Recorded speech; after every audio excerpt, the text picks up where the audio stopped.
In the blistering heat of Edwards Air Force Base, a woman steps onto the tarmac, her faded shirt and quiet stride hiding a story no one sees coming. Mocked as an outsider, dismissed as a relic, she carries a mark on her back, black wings and a cryptic code that stops a general in his tracks and silences a jeering crowd. Have you ever judged someone too quickly, only to discover they carried a weight you couldn't imagine? Stay with us as Dana Kesler's story unfolds. A tale of silent heroism that will make you rethink who deserves respect and why. Dana didn't come to make a statement. She didn't arrive with swagger or attitude, just in black tactical pants, a worn gray tee, and a slow, unassuming gait that barely whispered across the flight line. The sergeant on duty glanced at her once, disinterested. "Take that off or get off my runway," he barked. No protest. She simply turned, ready to leave. Then it happened. As she walked away, the hem of her shirt shifted, riding up just slightly. That's when they saw it.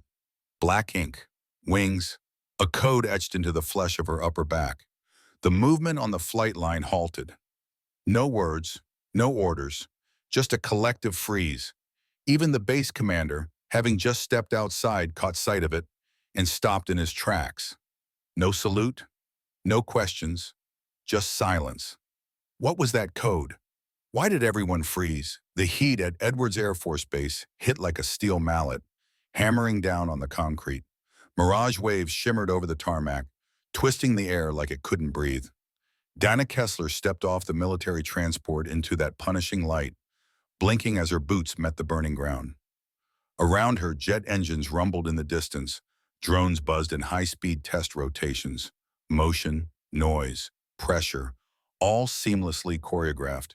She didn't belong to this rhythm anymore, but she remembered it. Wearing only her faded gray PT shirt and black standard issue shorts that had long since lost their form, she moved without pause. No insignia, no rank, just a calm, firm step and posture still straight despite everything. Her lean frame bore the quiet testament of years lived and scars earned. Silvery strands ran through her tied-back hair. Her face had been weathered by time, sun, and places that didn't exist on maps. Dana looked every bit of her 46 years and wore them like a blade unsheathed. Sharp, quiet, measured. Slung over her shoulder was a military duffel, older than some of the airmen around her. The canvas dulled and scuffed. The name tag ripped off. Its silence said more than a new one ever could. No one announced her arrival, but word spread fast. Inside the control tower, behind tinted glass, a group of young specialists watched her slow walk. The first chuckles started over the internal comms. Specialist Jared Kim leaned back in his swivel chair, grinning as he typed, "Who the hell invited someone's mom to the Raider brief?" Attached, a blurry frame from the security feed, Dana mid-step on the tarmac, her silhouette stark against the sun. Laughter followed. Top Gun reunion? Granny cosplay? Is this a Vietnam War reenactment? Even in the base's operations center, cool, clinical, indifferent, Lieutenant Derek Hayes scrolled through the group chat, pretending to review logistics on his tablet. The moment the meme hit, his eyebrow twitched. A grainy photo of Dana's face, now filtered, with the caption, "When you fly commercial but still want to look tactical." He chuckled aloud and shot it off to Bravo Flight. Dana, still walking, had no idea her image was already a running joke on base. A passing junior officer gave her a double take, then quickly turned away. She said nothing. Outside Hangar 3, the staging area for the upcoming B-21 Raider technical briefing, Dana paused, adjusted the weight of her bag. As she pulled the strap over her opposite shoulder, her shirt lifted just an inch. That inch was enough. Black ink, crisp and stark against sun-worn skin, two outstretched wings flanking a line of code, SI-47 V12. For a split second, the ink glinted like metal. The sun caught the tattoo at just the right angle, one flash, and it was gone, hidden again beneath cotton. Most around her didn't notice. The sounds of the jets masked the moment, but someone in the tower did. Senior tech specialist Marta Quinn had been watching. She wasn't one to gossip, but she'd spent years buried in black file clearances and covert tech diagrams. Long enough to know a designation tattoo when she saw one. Her eyes locked on the feed. Her mouth went dry. Not a party tattoo, not a commemorative ink from a bar in Norfolk. That was a mission brand. Quinn's voice was tight as she leaned toward the junior tech beside her. Freeze the camera. Zoom on her upper back. Now, scut. The younger tech looked up, hesitated, then complied. As the frame sharpened, his grin faded. Quinn turned white. Still, she said nothing. On the flight line, Dana reached the access gate. A young corporal, barely out of high school by the look of him, stepped forward, clipboard clutched like a shield. Ma'am, this area is restricted to flight operations personnel. I'm going to have to ask you to step away. Dana met his gaze with calm. No defiance, no need. She reached into her duffel and handed him a single page. Clearance memo, she said evenly, signed by Colonel Jenna Royce. I'm here to observe the Raider training cycle. I've been invited. The corporal squinted, reading over the page, then whispered into his collar mic. Behind him, 3 others began whispering, not about her orders, but about her. One of them elbowed the other, murmuring something about the old lady with the ink. A few yards away, Lieutenant Hayes emerged from the flight control wing, coffee in hand. His eyes caught Dana, and an amused sigh escaped his nose. Oh, this ought to be fun, he muttered. Crossing quickly to the corporal, he planted himself beside Dana with the ease of someone used to holding command over a room, even when it wasn't his to own. What's the holdup? He asked, just loud enough for her to hear. Clearance from Colonel Royce, sir, the corporal replied, lifting the document. Hayes took one look at the paper, then gave Dana a longer one. His smirk was audible. Yeah, but is that before or after we opened the flight line to Nostalgia X? Laughter floated behind them. Dana didn't flinch. Up in Tower 2, Quinn was already on the secure line. Her tone was crisp, professional, but there was urgency in her throat. Specialist Quinn, Tower 2. Requesting confirmation on Legacy Mission Tattoo. Repeat, visible SI-47 V-12 marking spotted. Unknown individual, possible connection to Operation Silent Insertion. A pause, then one word returned. Stand by. Hayes handed the clearance memo back, his shrug dismissive. Look, Dana, was it? You might have had the run of things back in 2005, but we don't really do museum tours anymore. We're prepping real operators, not hosting reunions. He turned to the corporal and jerked a thumb south. Escort her to the parking lot. If Colonel Royce wants to come down and get her, she can. Until then, the young corporal froze, clearly torn. The paper in his hand told him one thing. His superior's tone told him another. Dana spared him the burden. Her voice was calm. I'll wait by the south lot. No venom, no challenge, just fact. She turned without a word, adjusted the duffel slung over her shoulder, and walked past them with the unshakable calm of someone who didn't need to explain herself. Behind her, in the control wing, a different kind of movement was exploding, less physical, more viral. The unofficial base group chat, constantly alive beneath the surface of operations, had erupted like fireworks. Bingo Squad just got escorted off the flight line. She's got a tattoo, guys, like some wannabe Navy SEAL grandma. Attached image. And there she was, Dana, walking away, the sweat-darkened fabric of her shirt clinging to her back, just enough to reveal the upper curve of a symbol inked to her spine. A tech from Tactical Airflow slapped a sticker on the image, Angel Wings, and captioned it, Bless her heart. 27 reactions in under 2 minutes. Airman First Class Taylor Briggs sat hunched at the edge of the ops floor, pretending to study a flight pattern analysis on her monitor.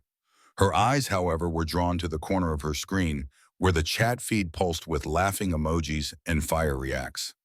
Something about it didn't sit right with her. The woman outside hadn't looked disoriented or misplaced. She'd walked like she belonged, like she'd been here before, maybe more times than any of them could count.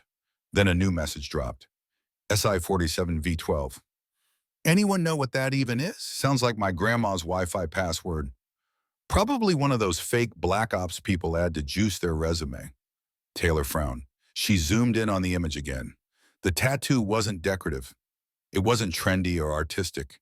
It was clean, measured, tactical, like something meant to identify, not impress. She recognized the look from intel briefings. When real operatives had real stories no one was allowed to tell. Outside, Dana sat quietly on the edge of a concrete planter in the blistering heat of the south lot. She uncapped a bottle of water, took a slow sip, and closed her eyes, not from exhaustion, but from something deeper.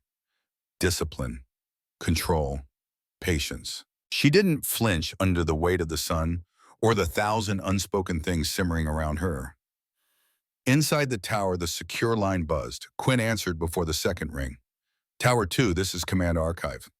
You said SI-47 V-12? Yes, confirmed. Tattooed mid-spine on a female individual, early to mid-40s, possibly older. Observed on Edwards's flight line. A long pause, then, do not approach. Repeat, do not approach. Full blackout pending command escalation. Patch this to Stratcom Level 3.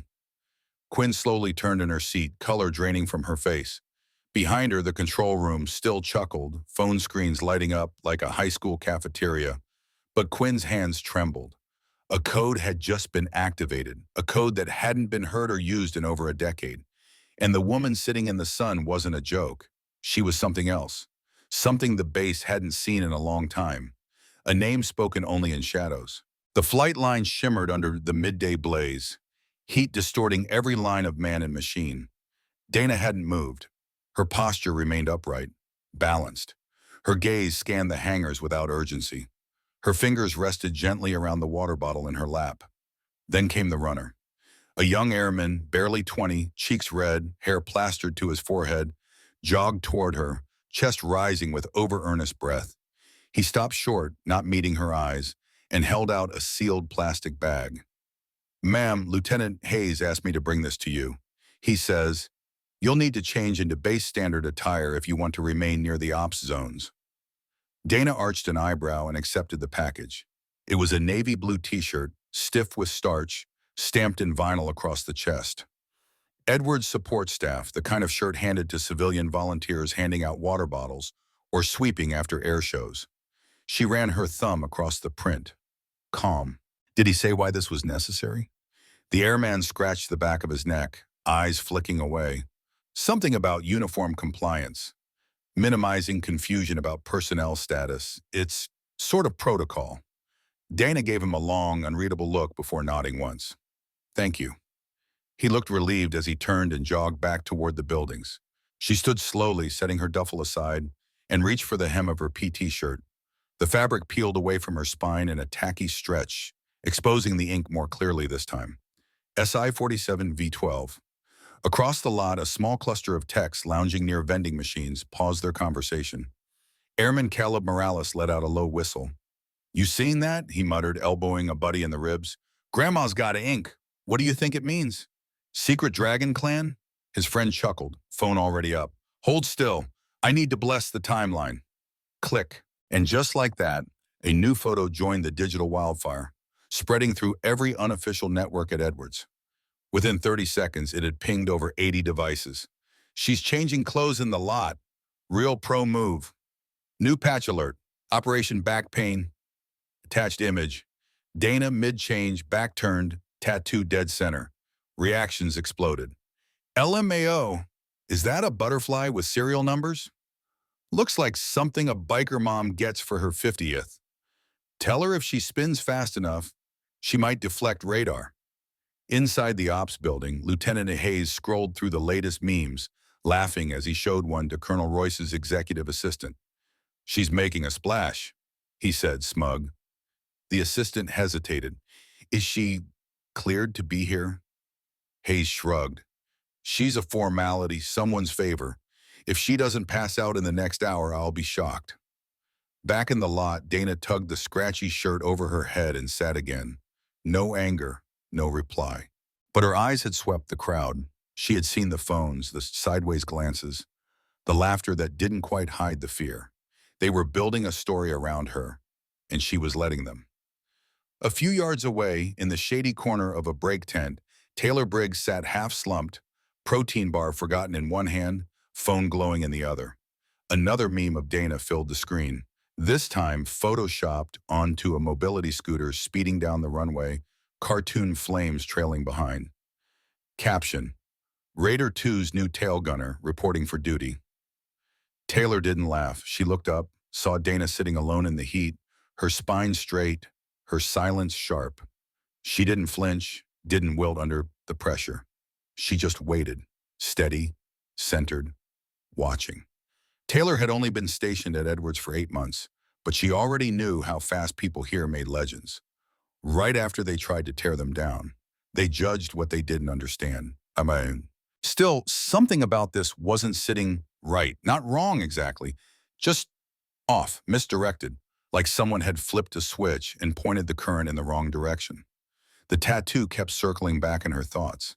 It wasn't just the stark black ink or the perfect symmetry, it was the design, structured, mathematical, cold in a way military tattoos rarely were. Usually you saw wings, eagles, Latin mottos, battle dates, unit insignias curved around banners or flames. But this one, it was architectural, clinical. And the way that woman had stood there while they laughed, unmoving, unbothered, it gnawed at something in the back of Quinn's head. Back inside the ops building, a group chat pinged again. Confirmed. Clearance is fake. Admin screw up. Just another vet chasing the old glory days. She gonna ask for a senior discount on the next drone strike? The messages came quick, each snarkier than the last. Sarcasm spiraling into cruelty the way it does when no one's brave enough to say stop. Reaction gifs popped in, people piling on with references no one in that room would ever dare say to Dana's face. But anonymity, it seemed, made everyone braver and meaner. Near the rear of the flight deck, Specialist Marcher Quinn sat quietly, hands frozen above her keyboard. She hadn't spoken since placing the secure call. Her lips pressed into a thin, unmoving line. But in her ears, the designation still echoed, SI-47 V-12. And Stratcom's response still sat fresh in her inbox. Do not approach. Full blackout pending command escalation. That wasn't standard, not even close. She stood slow and deliberate and stepped to the window overlooking the south lot. Dana was still there alone, sitting quietly on the bench like she was resting, but not quite. Shoulders slightly curled in, face angled downward just enough that it looked like calm when it might have been restraint. No phone, no book, no earbuds, no distraction, just stillness. Something's not right, Quinn murmured under her breath. Behind her, the laughter continued. Screens shared, comments recycled, emojis floated like confetti over cruelty. And yet, in a building packed with people trained to recognize threat vectors and behavioral patterns, no one seemed to notice how the atmosphere had changed, how the mockery had shifted tone, sharpened, how the subject of their ridicule hadn't flinched, not once, how her silence wasn't surrender.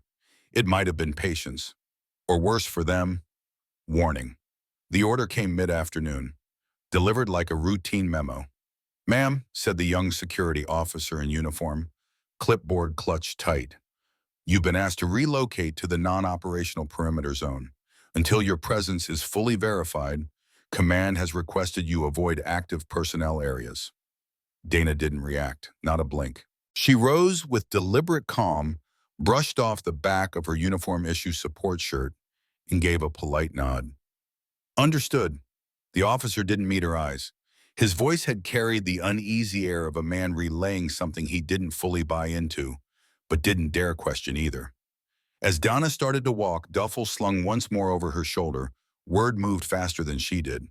Threads buzzed with updates. By the time she reached the shaded corridor at the edge of the tarmac, people were already watching. But it wasn't amusement anymore. Not entirely. It was discomfort, suspicion, judgment. Taylor Briggs stood near the water station, trying to keep her face neutral. She saw Dana pass, sweat darkening the back of her shirt. The thin material clung just enough for the outline of the tattoo to ghost through. SI-47 V-12, twin wings etched in black. Behind Taylor, a junior officer muttered, should have screened her better, can't just let anyone near the raiders. Another chimed in, probably some stolen valor case. Look at her, just waiting for someone to salute. Taylor's fists clenched. She said nothing. Not yet. From behind a stack of crates, Lieutenant Derek Hayes emerged again, his coffee replaced by a smug grin and the cocky strut of someone about to perform. He didn't block Dana's path, but he made sure she saw him. "You're lost again?" he called out, just loud enough for nearby airmen to tune in, trying to catch one last glimpse before the museum picks you up. Dana stopped, turned. Hayes's grin widened, riding high on the attention. "I mean, I admire the commitment," he said. "You've held up the entire support schedule for, what, 2 hours now? Not bad for someone who probably qualifies for Medicare." A few chuckles followed, some low and uncertain, others genuine. Dana didn't reply immediately. She stared at Hayes for 3 slow, unbroken beats, then said evenly, "You must be very proud." The smile wobbled, just a touch. "Excuse me?" "To be so confident in your assumptions," Dana said. Her voice was calm, not cold, not angry, just measured, like reading directly from a manual. "I imagine that's taken years of rehearsal." A beat, Hayes blinked, scoffed, waved her off. "Just stay clear of the flight line, all right? Some of us have actual jobs." Dana turned and walked away without another word. From her station inside the control room, Quinn saw the whole thing. Her jaw clenched. She'd seen arrogance before. Military culture came with plenty of it. But something about Hayes's ease with the cruelty, the way he dismissed Dana so thoughtlessly, struck her as particularly ugly. Then again, maybe that's what made them so uneasy. Dana didn't take the bait, didn't raise her voice, didn't shrink. And that tattoo, that damn tattoo was still burning in Quinn's mind like a code no one had cracked. The memes didn't stop. By late afternoon, Dana's tattoo had been sketched, redrawn, photoshopped, and twisted into every lazy punchline imaginable. One image had her standing atop a B-21 Raider, arms crossed like some boot camp superhero with the words, "Guardian of the Parking Lot." Another, a fake mission patch with a walker wearing aviator wings and the motto, "Operation Back in My Day." But it wasn't just base chatter anymore. Some of the younger techs had shared screenshots with friends, and those friends had shared them again. And from there, the wildfire jumped the fence onto private mile humor forums, meme pages, Reddit threads. Within hours, Dana's back, tattoo visible, her face mercifully cropped, was plastered across the internet. Thousands of laughing reacts, thousands of shares. Taylor Briggs stared at her phone. Fingers hovered above the screen. Every instinct told her to speak, to say something, but the tide was too strong. Every voice that tried to rise got swallowed in sarcasm. Legend says the tattoo activates a laser-guided rocking chair if you've survived 17 wars and still can't use email. Get this woman a thermal blanket and a Werther's original. Taylor dropped the phone on her desk, disgusted. The same people who'd stand and salute a butter bar lieutenant with spotless boots were tearing apart a woman who had done nothing, except walk through a space they decided didn't belong to her. She turned and walked out, needing air. At the far end of the control station, Marcher Quinn wasn't laughing, wasn't scrolling. She was typing, fast, intent. She'd accessed archived, restricted files through a rarely used backdoor protocol, a system built to trace unsanctioned personnel who didn't appear in any ordinary registry. Because SI-47 V-12 wasn't just a weird tattoo, and Quinn was starting to think Dana Kesler wasn't just another vet looking to relive the past. She might be the kind of person you didn't joke about. The kind of person command still whispered about in secure rooms. And the blackout from Stratcom? That wasn't about confusion, that was about containment. Sheer memory had stepped out of the past and punched him in the gut. Then, without a word, he closed the door behind him and turned away from the hangar briefing. "Take me to her," he said, voice flat. The aide hesitated, unsure if her meant Royce or whoever bore that impossible code. Callahan didn't clarify. He didn't need to. Back in Royce's office, the atmosphere had thickened to a hush. The footage still played on loop, a silent echo of truth too heavy to ignore. Dana hadn't moved. She remained under the sun, eyes lowered, back straight, the shadow of her presence somehow louder than the room full of security feeds and glowing alerts. Royce didn't speak when Callahan entered. She simply turned the screen toward him, hit pause again on the moment the shirt lifted and the sunlight kissed the ink. Callahan leaned forward, slow. Not like a man shocked, but like one confirming a suspicion he had carried for decades. There it was, SI-47 V-12. Time folded on itself in that instant. The last time he'd seen that code, it had been scrawled hastily in the margins of a black ops debrief after a failed operation in the Congolese basin, one that was never supposed to have a survivor. They had marked the operator as presumed KIA, though not a single scrap of remains had ever been recovered. There had been whispers, of course, hushed speculation among those old enough to remember the early days of the silent insertion program. But most had chalked it up to ghost stories, legacy paranoia.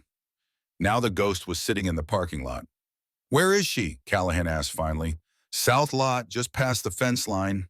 No resistance, no movement. She's just sitting," Royce said, keeping her voice tight, clipped. Callahan nodded once. "No security teams. No approach. Not yet." Royce frowned. "Sir, not yet," he repeated. "She came here for a reason. Let's not pretend we're the ones in control." Outside, the heat shimmered like a veil between worlds. Dana didn't blink as the unmarked vehicle pulled up and halted. The door opened, slow, deliberate. No rank insignia, no fanfare, just Callahan, stepping into the sun, his shadow long against the pavement. He didn't speak until he was close enough to see the lines in her face, the subtle tension in her shoulders, the way her eyes registered him, calm, alert, and utterly unsurprised. "Sergeant First Class Dana Kesler," he said, voice stripped of ceremony. "I should be dead." Her eyes flicked once toward his, then back to the horizon. "You were supposed to be." There was no anger, no accusation, just a shared understanding wrapped in the silence of all the things they both knew and could never say aloud. Callahan lowered himself slowly onto the concrete beside her, groaning faintly as his knees resisted. "You vanished. No trail, no intel. They tore the ops apart looking for your body." "I was never in it for the memorial," Dana said. His lips twitched just barely. "The tattoo, SI-47, V12, only a handful ever knew what that meant." Dana didn't respond. "You're the last," Callahan said. "The last one, and I've buried 6 men who claim they were." A dry breath of wind blew across the lot, stirring the edge of her sleeve. "I didn't come back for medals," she murmured, "or clearance, or redemption." "Then why now?" "Because they're laughing," Dana said simply, "and they don't know what they're laughing at." Callahan's jaw flexed. He knew the kind of laughter she meant, the kind born of ignorance, of hollow pride passed down without blood, the kind that forgot how things were earned. He stood, offering a hand she didn't take. "I'll make it stop." Dana looked up at him then. Her gaze held no gratitude, only acknowledgement. She nodded once, and inside the command building, memes continued to ripple across message boards and group chats. Dana's tattoo framed in mockery, paired with lazy captions and emojis. By nightfall, every one of those posts would be scrubbed, every image flagged, every name tied to the upload logs marked for re-education protocol. But that would come later. For now, Callahan walked back to Royce's office, the heat on his back nothing compared to the pressure in his chest. "She needs clearance," he said, voice sharper now. "Tier 1, full reinstatement. She doesn't ask for it, but we owe it." Royce nodded. "Already in motion." "And the story?" "We tell the truth," Royce said. Callahan gave a dry laugh. "You sure we still remember how?" "We will," she replied. She waited long enough. Outside, Dana remained under the sky, the symbol on her back no longer a joke, no longer forgotten. It was a warning and a promise. Something else. Respect. Awe. Maybe even the beginnings of reverence. Callahan's presence had left an invisible imprint, like a gravitational shift in the atmosphere. And Dana, though unmoved in posture, now stood at the axis of that change. No longer an object of speculation, she had become the gravity itself. Royce turned and dismissed her aides with a nod. Dana remained, standing still, the sun casting long shadows behind her. Her gaze moved across the tarmac, not searching, just remembering. For her, this wasn't vindication. This wasn't some triumphant return. It was simply truth reasserting itself after too long in the dark. A figure approached, Airman First Class Taylor Briggs. He looked younger than he had that morning, somehow. Humbled. He stopped a few feet away and stood awkwardly at attention. "Ma'am," he said, voice tight with emotion. "I didn't know." Donna studied him for a beat, then answered quietly, "That's not your fault." Briggs nodded, his throat working. He saluted, hesitated, then turned and walked off quickly before his shame could turn to tears. Behind him, another young airman, Caleb Morales, glanced Dana's way, guilt heavy on his features. He looked like he wanted to apologize, but couldn't quite summon the courage. Instead, he turned away and vanished into the maintenance hangar. The group chat that had started it all was already gone, erased in embarrassment and silent agreements to forget. But Dana hadn't come here for apologies, and she didn't need them. She had outlasted worse than gossip. She had walked terrain no satellite could map and survived in shadows that had swallowed entire units whole. Marcher Quinn was watching from a distance, half hidden behind a comms vehicle, eyes narrowed with realization. He hadn't mocked Dana, but he'd been part of the silence, the complicit kind, and now he was part of something else, witness to an unspoken reckoning. Royce lingered nearby, arms crossed, the wind tugging at her sleeve. "They'll talk about this day," she murmured. Not to anyone in particular. They won't say it aloud, but they'll remember it, the way they remember the first time they understood what respect really looks like. Dana said nothing. She didn't need to. Her story was written in ink and silence, in terrain walked and maps burned. It wasn't a story for TikToks or memes. It was a legacy stitched in classified files, in the nervous systems of those who had once heard her voice in the dark and lived. Inside the admin building, Lieutenant Hayes sat alone in the briefing room, staring at a frozen frame from the surveillance footage. Dana's back, the sweat-darkened shirt, the sharp lines of SI-47 V-12. His hands were limp on the table. He looked hollow. The smugness that had once filled his face was gone, replaced by the haunting realization that he'd laughed at someone who had carried men like him through fire. Someone who'd never even asked for recognition. The young corporal from the gate, the one who had challenged Dana's access just that morning, now stood post again, this time ramrod straight, not out of protocol, but out of something deeper, something earned, a lesson taken to heart in real time. Near the edge of the flight line, the runner who had delivered Dana the uniform shirt watched from behind a fuel rig. He hadn't spoken since witnessing Callahan's salute. He likely never would about it, but that image would live in his memory like a photograph, sharp, still, sacred. The sun had begun its slow descent. Edwards Air Force Base, for all its history, had never seen anything quite like this.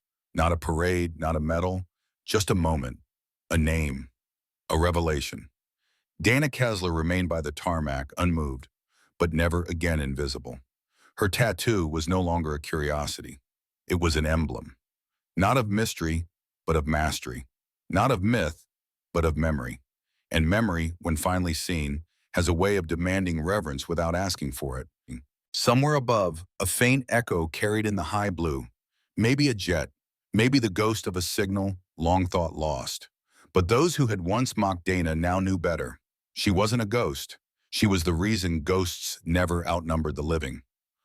I still had to carry it. Inside the operations room, the air had grown noticeably still. The vibrant rhythm of the group chat had gone mute. No more updates, no new images. Only one meme lingered at the bottom of the thread.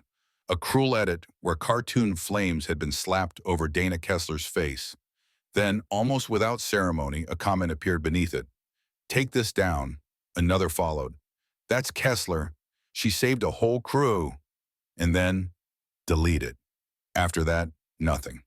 On the training deck, Dana stepped forward, not as a stranger, not as a joke, not as someone clinging to the past, but as if she belonged there, as if she always had. The crowd around her didn't scatter or freeze. They shifted just slightly, instinctively, making way, not from fear, but from a quiet understanding. Like a river parting around a rock that had always been there. Her steps echoed against the concrete floor, steady and slow. Her boots scuffed softly, leaving behind not noise but presence. The late sun stretched her shadow long behind her, like it knew how far she had come.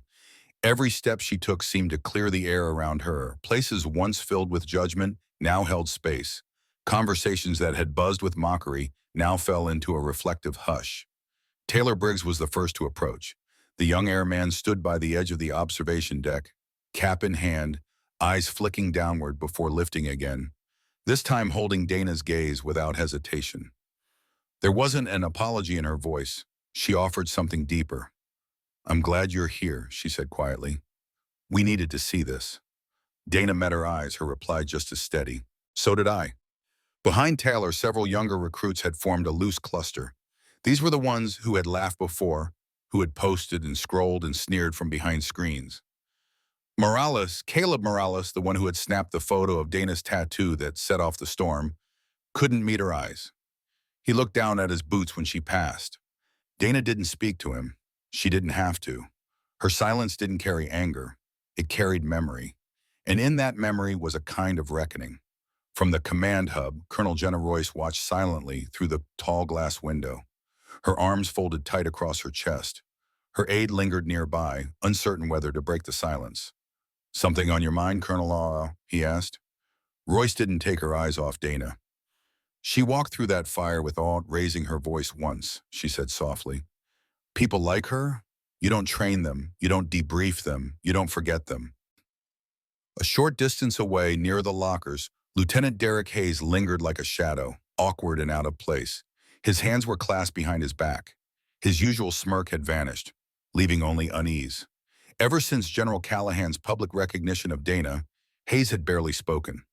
Now, as Dana drew within 10 feet of him, he stiffened instinctively, bracing for a reprimand, a confrontation. But she didn't even glance at him. She passed like a breeze through a door he had forgotten was open, and somehow that stung more than anything she could have said. The briefing siren blared overhead, signaling the close of day rotations. Movement swept the floor, recruits shifting into formation, others meandering toward exits, shoulders tense, unsure of how to act now, how to carry themselves in this new silence. Then it happened. One staff sergeant by the observation deck straightened his posture, lifted his hand, and saluted. Not out of protocol, not show, just pure, measured respect. Another joined him, then a third. Across the tarmac near the refueling bay, a group of junior airmen glanced at one another, searching for permission that never came. They didn't need it. The motion spread like a ripple, a quiet wave of acknowledgement, moving outward from Dana like gravity. Within moments, nearly everyone on the deck had turned toward her, arms raised in crisp salute. No one had given the order. No one had to. Dana didn't return it immediately. She stood at the center of it all, not triumphant, not overwhelmed, just grounded, steady. For someone who had borne the weight of silence for so long, being seen didn't demand fanfare. She lifted her hand in return, not high, not grand, just enough, just right. From behind her, General Richard Callahan stood observing. Beside him, Colonel Royce remained silent. "She didn't have to say a word," Royce murmured, "and still she made this place remember who it's supposed to be." "Why," Callahan nodded slowly. "We salute a rank," he said, "but people like her, we salute a legacy." As the line of salutes lowered in quiet unison, no one spoke. There was no joking, no radio chatter, no laughter. People returned to their duties, not in shame, but in awareness. Of Dana, of themselves. That evening, the group chat remained still. No new jokes, no memes, only one pinned message at the top. If you saw what happened today, remember it. If you didn't, ask someone who did. And below that, a photo. Dana Kesler, standing in the amber light, returning a salute no one had demanded, but everyone had given. Twilight draped itself gently across the airbase at Edwards. The sky glowed in streaks of violet and gold. The jets rested quietly, their metallic bodies gleaming faintly under the last slivers of sun. The wind swept over the concrete, dry and cool, carrying the hush of the Mojave night. Most had gone for the day. The footsteps had faded. Except for two figures near the perimeter bench, one seated with her hands folded, the other standing nearby as if unsure whether to sit or go. Taylor Briggs didn't speak right away. She hadn't rehearsed anything. Words felt inadequate for the weight of what she had seen, but something had led her back to this spot. Dana sat still, watching the last edge of the horizon fade. She wasn't waiting, wasn't closed off, just quietly present.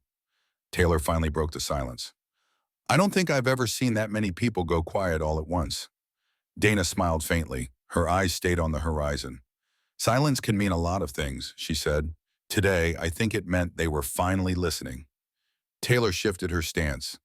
I wanted to say, I'm sorry, not because I posted anything, I didn't, but I saw it happen. I watched people laugh, and I didn't say a word. Dana turned her head. Her gaze wasn't sharp. It was still, grounded, like the mountains behind them. You were watching, she said gently. That already puts you ahead of most. Taylor looked down, guilt still heavy. But I could have said something. Maybe, Dana replied quietly. But sometimes the lesson isn't in what you say in the moment. It's in what you do afterward, after you've seen. They sat in silence again, letting the desert wind fill the space between them. Finally, Taylor spoke once more. Can I ask you something? That code, V12, the tattoo, why keep it? Why mark yourself with something no one's supposed to talk about? Dana looked back toward the runway. Her voice didn't falter. Because forgetting doesn't make it untrue, she said. That mission shaped everything that came after. The people we lost, the decisions I made. I didn't need a medal, but I needed something to remind me, she paused just briefly, that even if the world wouldn't acknowledge it, I still had to carry it. Dana had been there, and it had mattered. Taylor nodded slowly as if trying to shoulder something heavier than any gear she'd ever worn. I think you just made half the base question why they even put the uniform on, she said softly. Dana gave a small smile, this time touched with real warmth. I didn't come here to change anyone's mind. Colonel Royce asked me to show up. That's all. She paused. But if something stuck, I'm glad. Taylor shifted her weight, resting against the bench, arms now folded loosely. The sharp tension in her shoulders had eased. I used to think being strong meant knowing everything, she admitted. Having the answers, speaking up first, reacting the fastest. Dana tilted her head slightly, listening. But now? Taylor exhaled. I think maybe it's the opposite. Maybe being strong means knowing when not to talk, knowing that you don't know enough yet, but showing up anyway. A quiet smile played across Dana's lips. That's the part they leave out of the recruitment videos. Taylor chuckled. No kidding. The silence that followed wasn't awkward this time. It was steady, settled. Taylor's voice softened. Do you ever feel like you don't fit anymore? Like the rhythm everyone else is moving to isn't yours? Dana met her eyes without hesitation. All the time, but here's the thing. It's not your job to match their pace. Sometimes you're meant to move slower, see deeper. And if you keep doing that long enough, you'll find others who've been doing the same. Taylor took that in with a quiet breath. I want to stay, she said. In the force, but not just for the badge. I want to matter. I want it to mean something. Dana nodded slowly. Then don't chase applause. Chase the work. Do the hard things, especially when no one's watching. Show up when no one else does. And never let their noise drown out your reason for being here. Behind them, the floodlights lining the airstrip began blinking on, one by one. Long shadows stretched across the tarmac as the sky slipped into deep indigo. Neither woman moved. I think I needed today more than I realized, Taylor finally said. Dana looked over at her, and this time her voice was softer, lower. Then make sure someone else gets to need you tomorrow. Not far away inside the comm center, a group chat that had once buzzed with snark and jokes had gone completely still. A new admin, anonymous, had pinned a final message to the top of the thread. This space used to mock what we didn't understand. Now it reminds us what happens when we finally do. Below the message was a link, a single photo, Dana Kesler mid-salute. The caption read, "Honor lives in the quiet ones." The next morning, the sun broke over Edwards Air Force Base in a hush, its golden light soft across the tarmac. Where once there had been snickering and whispers, now there was a measured calm, a steadier rhythm. A shift you could feel in the way people walked, nodded, spoke less, but meant it more. Donna was already up before the base had fully stirred. She moved with the same quiet precision she always had, her old weathered duffel bag slung over one shoulder. No new gear, same PT shorts, same faded t-shirt, no ceremony, no send-off. just movement. The sky above the barracks was a soft, clear blue. As she passed the northern edge of the hangars, a young logistics officer spotted her. Instinctively, he straightened his posture. Not from protocol, from something else. Respect. He offered a silent nod. Dana returned it with the smallest one of her own and kept walking. At the checkpoint, the same young corporal from the day before looked up from his tablet. His eyes widened slightly, and he stood taller.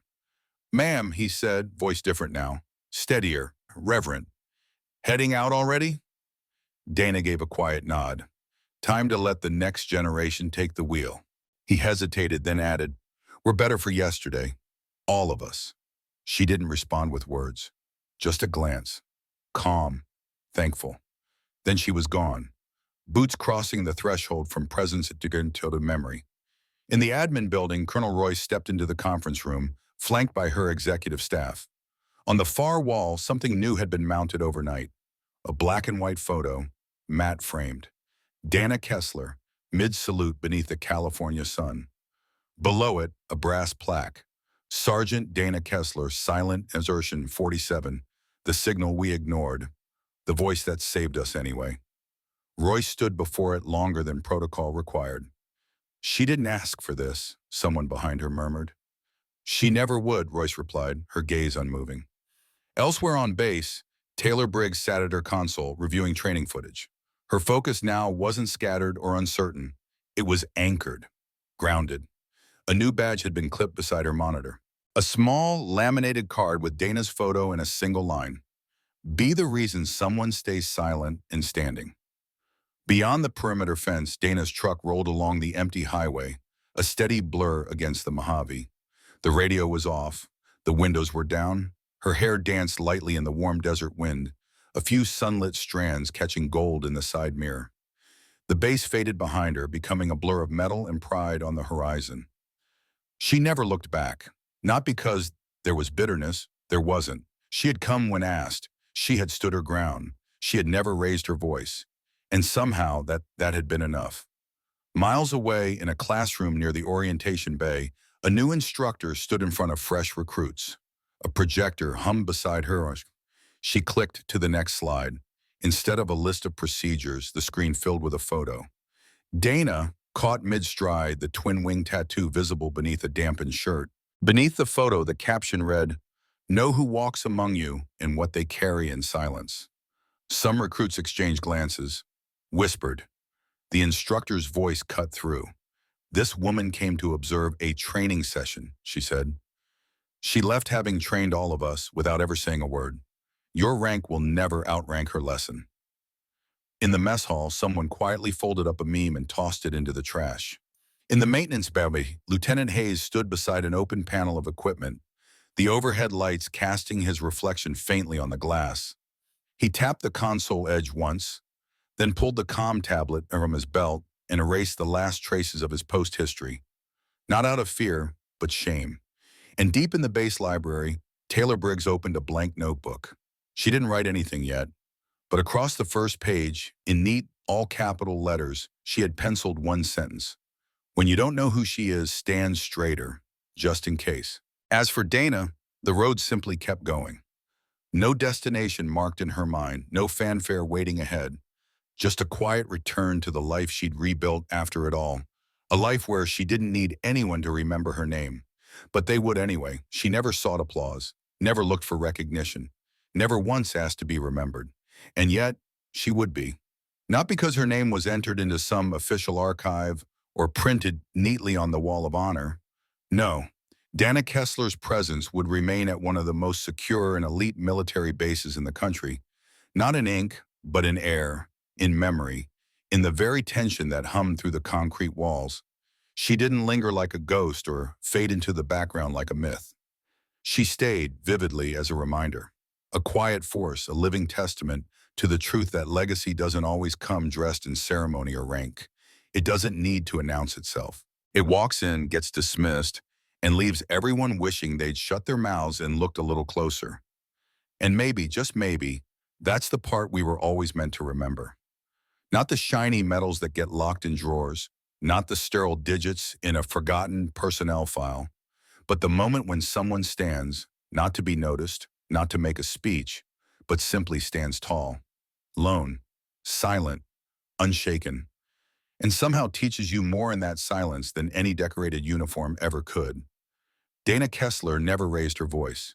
She never demanded a second glance, but she left behind something far more lasting, a lesson, an echo, a shift in how you see strength. If her story made you stop for even just a heartbeat, then ask yourself, what stayed with you? Have you ever met someone like her? Someone who didn't need to speak to command a room? Someone who carried more than they ever let show? Tell us, because voices like Dana's, they matter. They're rare, but they exist. Tucked in the corners, standing at the gate, walking through the mess hall, quiet as gravity. If you believe that honor still lives in those silent acts, in those forgotten names, in those who endure more than they reveal, then keep listening. There are more stories like hers waiting to be heard. Thanks for watching, and until next time, stand tall, even when no one's looking.